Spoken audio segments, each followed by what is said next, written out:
30 अप्रैल 1945 को अपनी जान लेने से पहले एडोल्फ हिटलर और उनकी मिस्ट्रेस ईवा ब्राउन ने अपने तमाम डॉक्यूमेंट्स, तस्वीरें, सब कुछ जला दिया।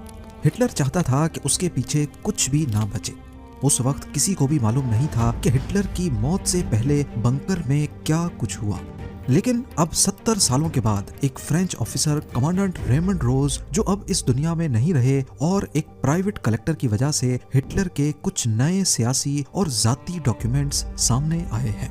ये अनोखे डॉक्यूमेंट्स जो अब पहली बार सामने आए हैं, हिटलर के आखिरी दिनों के चंद अहम लम्हों को ज्यादा वाज़े तौर पर समझने का मौका देते हैं। बंकर का माहौल कैसा था? हिटलर ने अपनी मौत से सिर्फ 24 घंटे पहले ही ईवा ब्राउन से शादी क्यों की? अपनी जिंदगी के आखिरी 10 दिनों में हिटलर के कौन से करीबी साथी ने उसको धोखा दिया? वो फैसला कब हुआ जिसमें उन्होंने अपनी जान लेने का प्लान बनाया? और सबसे बढ़कर वो कौन सी चीज थी जिसकी वजह से अलाइड फोर्सेस को ये मालूम पड़ा कि ये डेड बॉडी हिटलर की ही है? हिटलर की मौत के बाद हर कोई बंकर को देखने और समझने की कोशिश कर रहा था। 25 नवंबर 1945 को कमांडेंट रेमंड रोज, जो एक फ्रेंच ऑफिसर था, बंकर के अंदर गया। बंकर के अंदर जाने के लिए 26 सीढ़ियां थीं जो एक अंधेरे कमरे की तरफ लेके जा रही थीं। वहां एक डार्क और गंदा कमरा देखा जहां हर तरफ बिखरे हुए कागज, उल्टा पड़ा फर्नीचर और कैंडल वैक्स पड़ी थी। रोज ने कुछ ऐसे डॉक्यूमेंट्स ढूंढे जो हिटलर के आखिरी दिनों पर नई रोशनी डालते हैं। ये डॉक्यूमेंट्स बताते हैं कि हिटलर आखिर तक अपने फैसले पर डटा था और वो अपनी मौत में भी अपने लिए जीत ढूंढ रहा था। हिटलर की मौत के सिर्फ 10 दिन पहले नाज़ी जर्मनी का सपना, जो कभी दुनिया पर हुकूमत करने के लिए देखा गया था, अब सिर्फ एक ख्वाब बन चुका था। हिटलर की एम्पायर, जो कभी दुनिया की सबसे ताकतवर एम्पायर्स में से एक थी और जो वेस्टर्न पावर्स के गले की हड्डी बनी हुई थी, अब अपने आखिरी पल गिन रही थी। बर्लिन, जो हिटलर का ख्वाब और ताकत का मरकज था, मलबे का ढेर बन चुका था। हर तरफ तबाही, डर और मौत का मंजर था। अलाइड फोर्सेस के बॉम्ब्स हर तरफ बरस रहे थे और रेड आर्मी सिर्फ 100 किलोमीटर दूर थी। हिटलर, जो अपने शिकार का ही निशाना बनने वाला था, अब एक बंकर के अंधेरे में छुपा हुआ था। एक ऐसा बंकर जो बर्लिन में ब्रेंडेनबर्ग गेट के पास जमीन के 7 मीटर नीचे बना था। ये कोई मामूली बंकर नहीं था, बल्कि इसको एल्बर्ट स्पीर, जो हिटलर का पर्सनल आर्किटेक्ट था, उसके डिजाइन के हिसाब से बहुत मजबूत और बॉम्ब प्रूफ बनाया गया था। बनाया तो ये 1936 में गया था, लेकिन फिर 1943 और 1944 में अलाइड बॉम्बिंग्स के ज्यादा खतरनाक होने के बाद इसे और ज्यादा मजबूत बनाया गया। इस बंकर को जर्मन लैंग्वेज में फ्यूहा बंकर कहा जाता था। फ्यूहा मतलब लीडर, यानी लीडर का बंकर।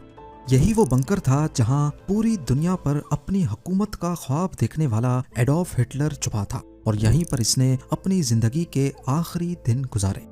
बंकर का माहौल बहुत ही ज्यादा डिप्रेस्ड था। खामोशी, कंक्रीट की मोटी दीवारें, ठंड और नम एटमॉस्फेयर के साथ अंधेरे का राज था। ये बंकर एक भूल भुलैया की तरह था, जिसमें छोटे छोटे कॉरिडोर्स और कमरे थे जहां दम घुटने की फीलिंग्स आती थी। इस बंकर में हिटलर के लिए 3 कमरों की एक प्राइवेट स्पेस थी, जिसमें से एक मीटिंग रूम जहां वो रोजाना 2 बार अपने मिलिट्री ऑपरेशंस के लिए मीटिंग रखता। ईवा ब्राउन, जो उसकी मिस्ट्रेस थी, उसके लिए एक छोटा कमरा, और इन दोनों का एक शेयर्ड बाथरूम भी था। इस बंकर का माहौल डिप्रेशन और डर से भरा था।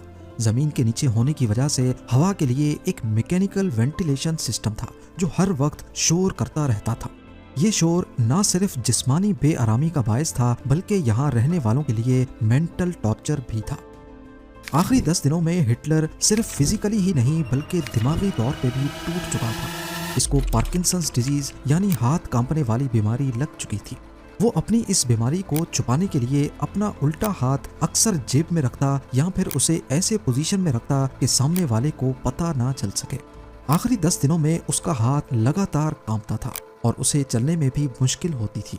डॉक्टर्स का कहना था आखिरी 10 दिनों में हिटलर का चेहरा इतना सफेद और थका हुआ था कि वो अपनी एज से 10-15 साल बड़ा लगने लगा।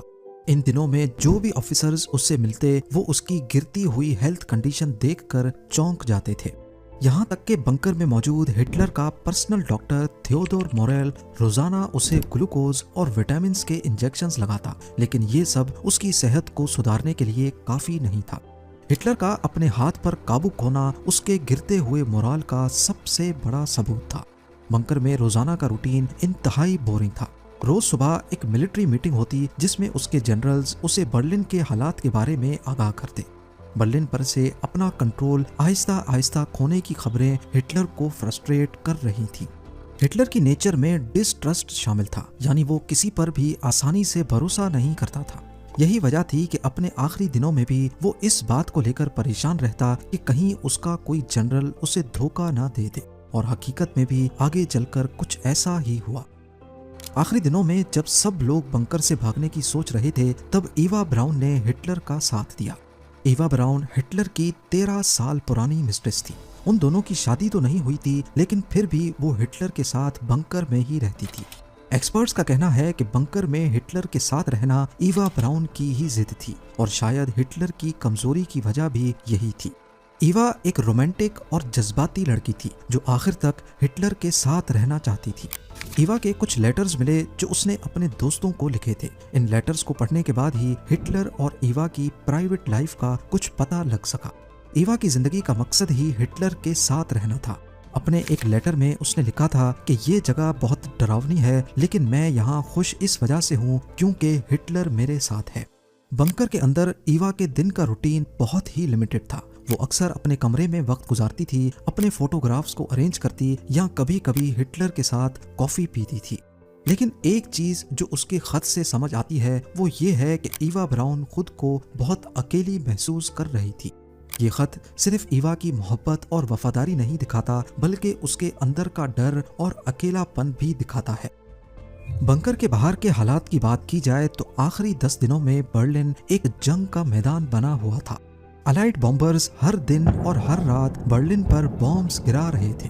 रेड आर्मी यानी जो सोवियत यूनियन की मिलिट्री थी, वो बंकर से चंद किलोमीटर दूर बर्लिन के बॉर्डर पर हिटलर की आर्मी से लड़ रही थी।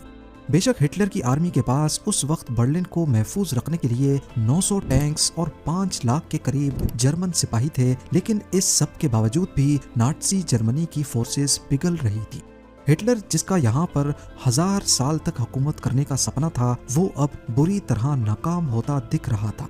बर्लिन के लोग बंकर्स और छतों के नीचे छुपकर अपनी जान बचाने की कोशिश कर रहे थे, पर दूसरी तरफ रेडियो पर सिर्फ नाज़ी प्रोपेगेंडा और म्यूजिक सुनाई दे रहा था। देखते ही देखते रेड आर्मी के सोल्जर्स ने बर्लिन के आउटस्कर्ट्स पर हर तरफ जर्मन फोर्सेस को हरा दिया। एक जर्मन सोल्जर ने बताया कि जब वो वापस बर्लिन में आया तो उसको शहर पहचानना मुश्किल हो रहा था, क्योंकि हर तरफ मलबे का ढेर ही ढेर लगा था। यही वो वक्त था जब जर्मन आर्मी को भी हिटलर की लीडरशिप का दी एंड नजर आने लगा। हिटलर की मौत के कुछ दिन पहले एक और ड्रामा अनफोल्ड हुआ। हरमैन गोरिंग, जो नाज़ी रजीम में जर्मन एयरफोर्स का चीफ था, उसने अपनी नीयत जाहिर की कि वो पावर हासिल करना चाहता है। हरमैन गोरिंग हिटलर का करीबी साथी था, जिसको हिटलर ने मुख्तलिफ पोजीशंस दे रखी थी। 1933 में हिटलर ने उसको एयर मिनिस्ट्री का इंचार्ज बनाया। 1935 में जर्मन एयरफोर्स का कमांडर इन चीफ, 1936 में 4 ईयर प्लान का इंचार्ज जो जर्मनी की इकोनॉमी बूस्ट करने के लिए बनाया गया था, और फिर 1941 में हिटलर ने हरमैन गोरिंग को अपना जानशीं और डेप्यूटी का ओहदा दिया।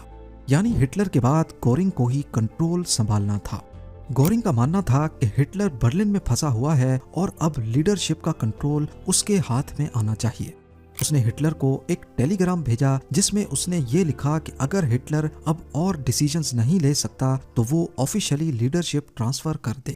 ये टेलीग्राम देखकर हिटलर, जो पहले ही काफी डिप्रेस था, गुस्से से आग बगोला हो गया। उसने गोरिंग को तमाम पोजीशंस से हटा दिया और उसे गद्दार डिक्लेयर करके उसको अरेस्ट करने के ऑर्डर्स निकाल दिए। बाद में हरमैन गोरिंग को अरेस्ट करके सजाए मौत सुनाई गई, लेकिन उसने अपनी मौत से सिर्फ चंद घंटे पहले जहर खाकर अपनी जान ले ली। एक तरफ रेड आर्मी बर्लिन में घुसती जा रही थी, ऊपर से हिटलर का करीबी साथी गद्दारी कर बैठा। ये सारा माहौल हिटलर को वो सब करने पर मजबूर कर रहा था जिसका उसने कभी सोचा भी नहीं था। 29 अप्रैल 1945 का दिन था। हिटलर ने अपने आसपास के लोगों को बुलाकर कहा कि वक्त आ चुका है। रात को 1 बजे उसने अपनी बरसों पुरानी मिस्ट्रेस ईवा ब्राउन से ऑफिशियली शादी कर ली। ये शादी उसी बंकर में 2-3 ऑफिसर्स के सामने हुई। शादी करने के बाद उसने अपनी सेक्रेटरी को बुलाया और उसे अपनी वसीयत लिखने को कहा, जिसमें हिटलर के अल्फाज थे कि मैं और मेरी बीवी ईवा ने मौत को चुना है। हमारे लिए सरेंडर करने की शर्मिंदगी से बेहतर मौत है। बदकिस्मती से ये शादी सिर्फ एक दिन की थी। 30 अप्रैल 1945 दोपहर को 3 बजे हिटलर ने अपने ब्लॉन्डी नाम के कुत्ते को जहर दिया और ईवा के साथ कमरे में चला गया। शादी के ठीक 24 घंटों के बाद दोनों ने कमरे में ही अपनी जिंदगी खत्म कर ली। हिटलर ने पिस्टल से अपनी जान ली, जबकि ईवा ने साइनाइड कैप्सूल खाकर मौत को गले लगा लिया।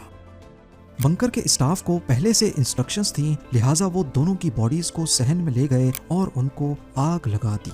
हिटलर अपने पीछे कोई निशान नहीं छोड़ना चाहता था।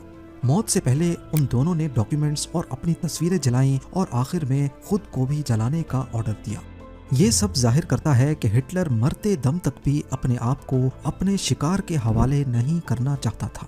यहाँ तक कि सोवियत सोल्जर्स उसकी बॉडी पर कब्जा करके दुनिया को ट्रॉफी के तौर पे भी ना दिखा सकें, इसी वजह से उसने अपनी बॉडी जलाने का ऑर्डर दिया था। जब रेड आर्मी बंकर में पहुंची तो उन्हें सिर्फ जले हुए रिमेन्स मिले, पर ये हिटलर के थे। ये काफी जांच पड़ताल के बाद पता चला, जब उन्होंने हिटलर के दांत के सैंपल्स लिए।